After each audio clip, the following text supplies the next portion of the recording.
Bau kenyang.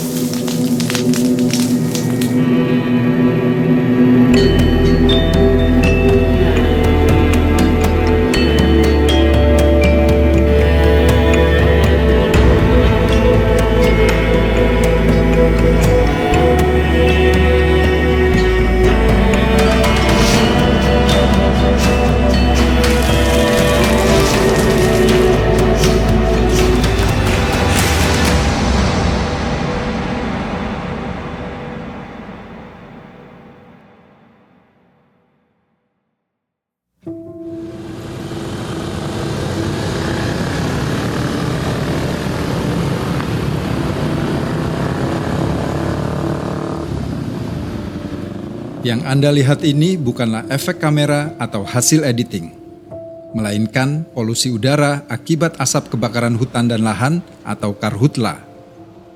Di kota Palangkaraya, ibu kota Kalimantan Tengah, polusi terparah mencapai 1.300% di atas ambang udara yang sehat bagi manusia. Saat itu, udara bersih adalah barang mewah yang sulit didapat. Sebaliknya, kepanikan seperti ini mudah dijumpai setiap hari.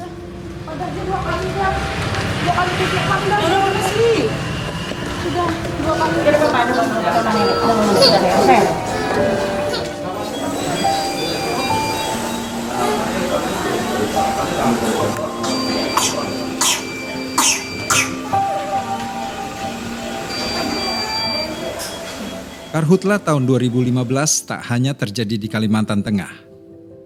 5 provinsi lain juga dinyatakan sebagai wilayah darurat bencana karhutla.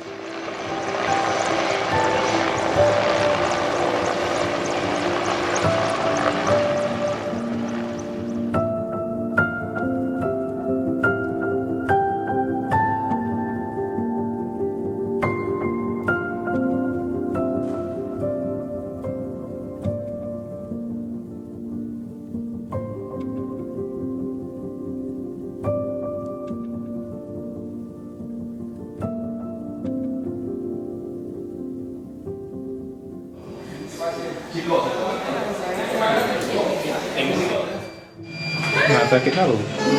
Sakit apa nih? Sakit ini nafas sesak, batuk, Berapa lama terawat?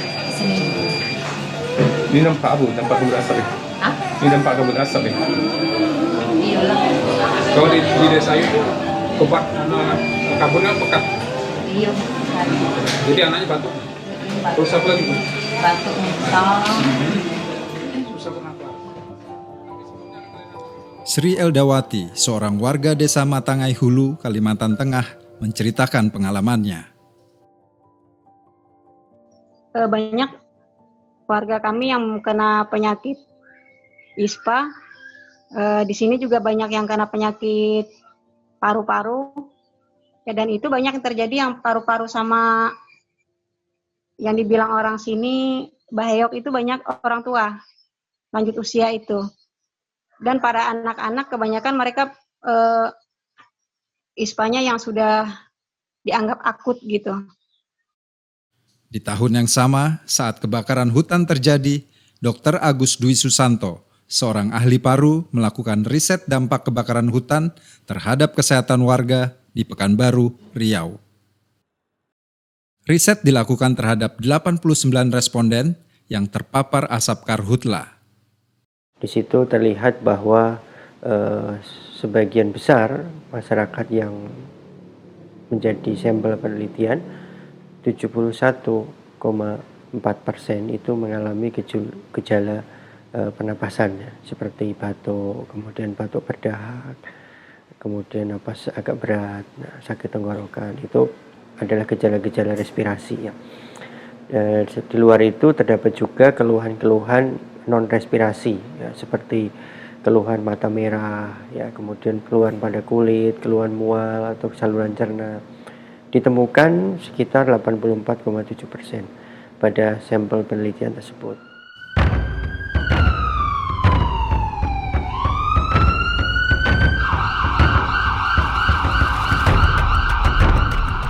Kadar karbon monoksida atau CO dalam nafas juga jadi perhatian penting. Sebab CO dikenal sebagai polutan udara yang berbahaya bagi kesehatan manusia. Dari hasil riset itu kita temukan bahwa sekitar 72,6% masyarakat yang menjadi sampel penelitian itu terdapat gangguan fungsi paru, terjadi penurunan fungsi paru. Sedangkan karbon monoksida rata-rata dari sampel penelitian tersebut kita temukan nilainya 32,6 ppm. Kita ketahui bahwa nilai normal dari karbon monoksida dari udara yang dihembuskan oleh seseorang itu di bawah 5 ppm. Dan ini nilainya cukup tinggi ya, 32,6 ppm.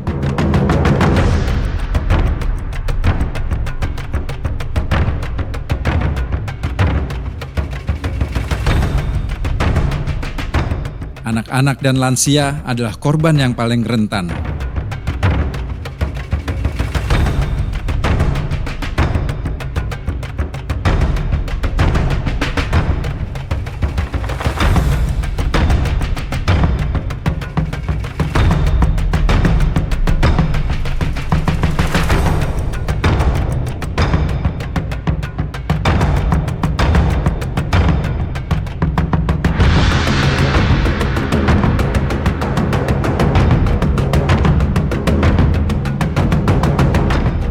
Selain kesehatan, pendidikan anak pun terkena dampaknya. 5 juta siswa kehilangan hak belajar akibat penutupan sekolah. Kegiatan ekonomi lumpuh. Bagi keluarga berpenghasilan rendah, kondisi ini membuat mereka makin menderita.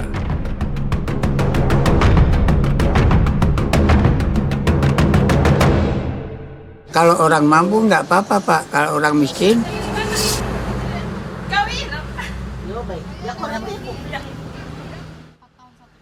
Kami melihat selain pembukaan lahan XPLG itu juga sekarang ini kan banyak lahan-lahan untuk perkebunan sawit.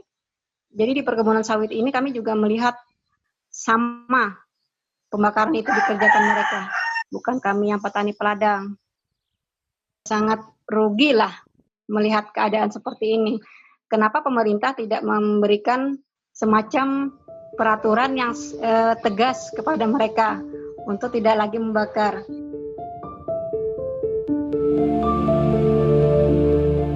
Kerugian ekonomi diperkirakan mencapai 220 triliun rupiah atau lebih dari 5 kali kerugian akibat tsunami Aceh tahun 2004.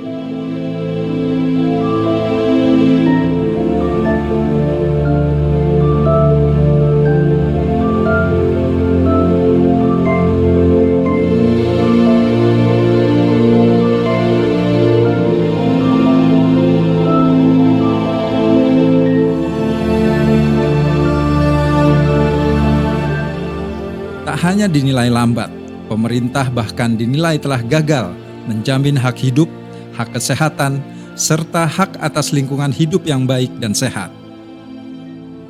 Kenapa kok ini dari dulu terus terjadi gitu? Jadi ada pola. Polanya kalau ada orang mau nanam, mau mengganti dari hutan menjadi kelapa sawit atau dari hutan menjadi sesuatu perkebunan, tambang dan sebagainya untuk mempermurah biaya produksinya, ya dibakar. Nah, kenapa ini jadi lambat? Disitulah titik pangkalnya. Jadi kepentingan pemodal, kepentingan investasi, dan mungkin jaringan-jaringan yang lain yang membuat ini bukan lambat, yang memang sengaja nggak ditangani. Lambat itu kan ditangani ada hambatan. Tapi kalau dibiarkan, kan namanya bukan ditangani. Berikut kita saksikan penanaman pohon varietas unggul benih pohon kelapa sawit oleh Bapak. Bencana lingkungan terus terjadi. Tapi atas nama pertumbuhan ekonomi dan investasi, korporasi besar mendapat prioritas. Padahal di lapangan, merekalah yang banyak menjadi pelaku kebakaran hutan dan lahan. Membuka hutan dengan cara membakar adalah salah satu bentuk kejahatan lingkungan hidup. Ironisnya, negara lebih banyak hadir sebagai pelindung bagi pelaku kejahatan lingkungan hidup. Jadi pemerintah kita ini memiliki cara pandang pembangunan ekonomi yang disebut trickle down ekonomi. Artinya adalah bahwa pelaku utama dari ekonomi itu adalah bisnis-bisnis skala besar yang bisa melakukan usaha ekonomi, terutama di sektor industri ekstraktif, yang kemudian ini diharapkan bisa menetes keuntungannya itu atau manfaatnya kepada kelompok-kelompok masyarakat lainnya.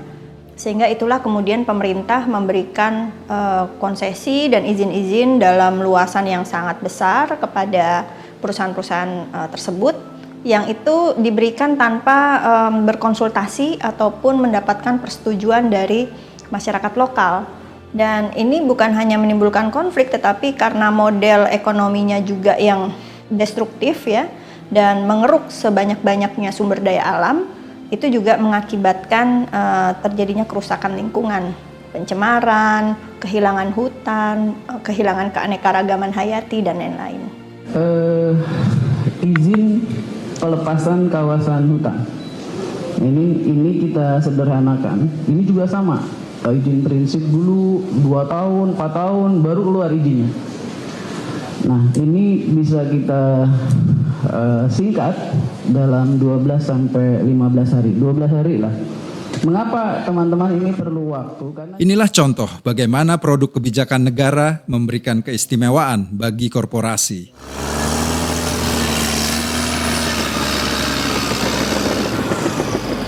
Kebijakan seperti ini membuka jalan bagi perampasan secara sistematis terhadap hak warga atas lingkungan hidup, hak politik, hak ekonomi, hingga hak sosial budaya.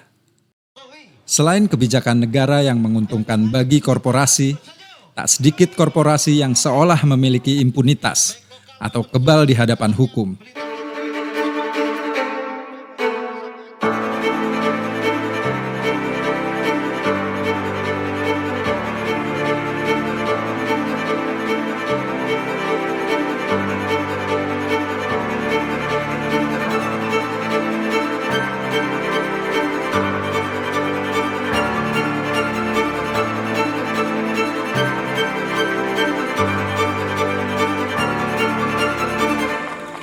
Kejahatan lingkungan hidup dalam kasus Karhutla bukanlah kejahatan biasa.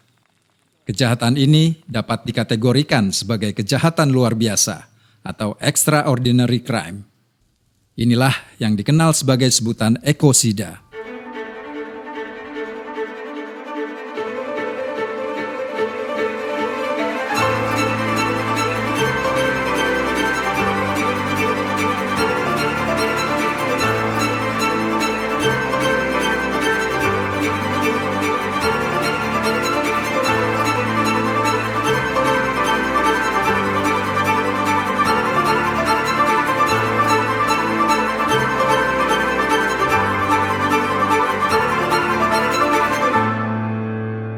Jadi ada beberapa hal yang bisa kita lihat dia sebagai kategori ekosida ya. Jadi satu kehancuran yang memang tidak bisa dipulihkan kembali gitu. Sifatnya sangat masif, tidak terpulihkan, dan juga ini bersifat lintas generasi. Generasi yang akan datang tidak akan bisa lagi menikmati atau memanfaatkan ekosistem tersebut seperti semula.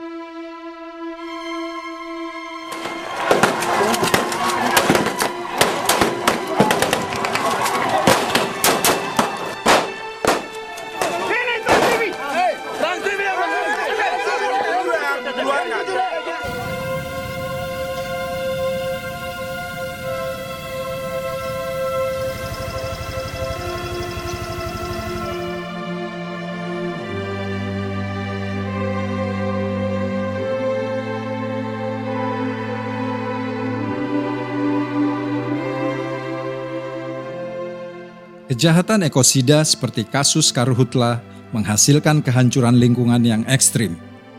Ini terjadi akibat akumulasi kerusakan lingkungan yang berulang atau terus-menerus dalam jangka waktu yang panjang.